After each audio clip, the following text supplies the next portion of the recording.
ఏపీలో కూటమి టార్గెట్ పథకాలు అమలు చేయడమో, అభివృద్ధిపై దృష్టి పెట్టడమో కాదు. వైసీపీ నాయకులను అరెస్ట్ చేయడం. దానికోసం ఎన్ని అడ్డదారులైనా తొక్కడం అని రాజకీయ నిపుణులు విమర్శలు గుప్పిస్తున్నారు. చంద్రబాబు అంతిమ లక్ష్యం జగన్ను జైలుకు పంపడం మాత్రమే.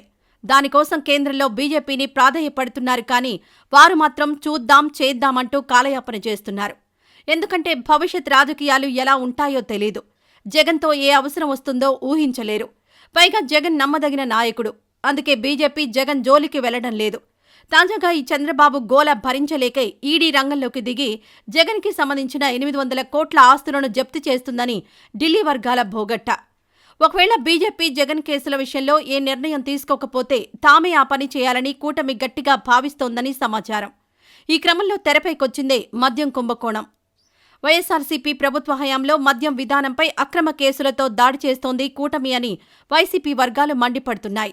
లేని కుంభకోణాన్ని ఉన్నట్టుగా చూపించేందుకు సిట్ దర్యాప్తు పేరిట డ్రామాకు తెరతీసిందని వాళ్లు ఆరోపిస్తున్నారు.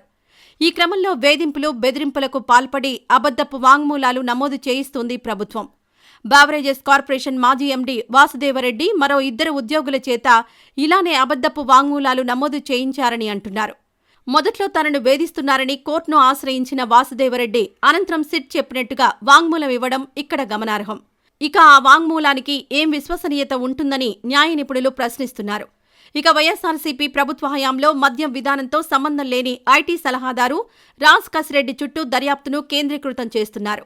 అలానే ఎంపీ మిథున్ రెడ్డి తదితరులను అక్రమ కేసులో ఇరికించడమే లక్ష్యంగా కుట్రలకు పదును పెడుతున్నారు. వీరందరి చేత తమకు కావలసిన వాంగ్మూలం ఇప్పించుకుని దాని ద్వారా ఈ కేసుని జగన్ మెడకు చుట్టాలనేది చంద్రబాబు ప్లాన్. తనని 52 రోజుల పాటు జైల్లో పెట్టిన జగన్పై రివెంజ్ తీర్చుకునేందుకు ఆ విధంగా పావులు కదుపుతున్నారు చంద్రబాబు. అందుకే వైఎస్సార్సీపీకి రాజీనామా చేసిన విజయసాయిరెడ్డిని కూడా తెరపైకి తెచ్చారు.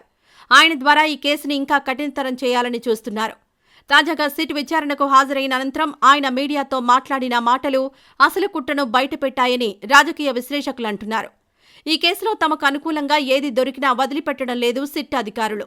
హైదరాబాద్తో పాటు ఇతర ప్రాంతాల్లో డిస్టిలరీల ప్రతినిధుల నివాసాల్లో సోదాల పేరుతో సిట్ అధికారులు చేసిన హడావుడి అంతా ఇంతా కాదు.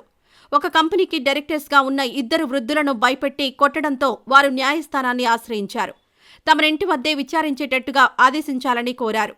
దాంతో వారిని వారి ఇంటి వద్దే న్యాయవాదుల సమక్షంలో విచారించాలని న్యాయస్థానం ఆదేశించింది. అబద్ధపు వాంగ్మూలాల నమోదు కోసం సిట్ పాల్పడుతున్న అరాచకాలకు ఈ ఉదంతం ఉదాహరణ మాత్రమే అని అంటున్నారు.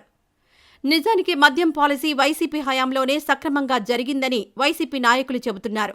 అంతకుముందు 2014, 2019లో టీడీపీ ప్రభుత్వ హయాంలో యథేచ్ఛగా సాగిన మద్యం సిండికేట్ దోపిడీని నిర్మూలించి ప్రైవేటు మద్యం దుకాణాలను రద్దు చేసింది వైసీపీనే అని వారు గుర్తు చేస్తున్నారు.